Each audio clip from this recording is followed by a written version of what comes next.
Should we be expecting yearly boosters? Yearly boosters? Boosters? Boosters? You know, George, it's tough to tell because the third shot of an mRNA could not only do what we absolutely know it does,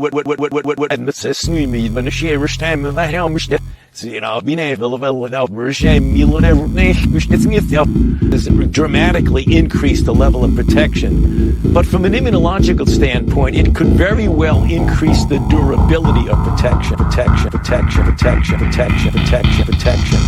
By things that you can't readily measure by the level of antibodies, that you might have a maturation of the immune system that would prolong the durability. You don't know that, George, until you just follow it,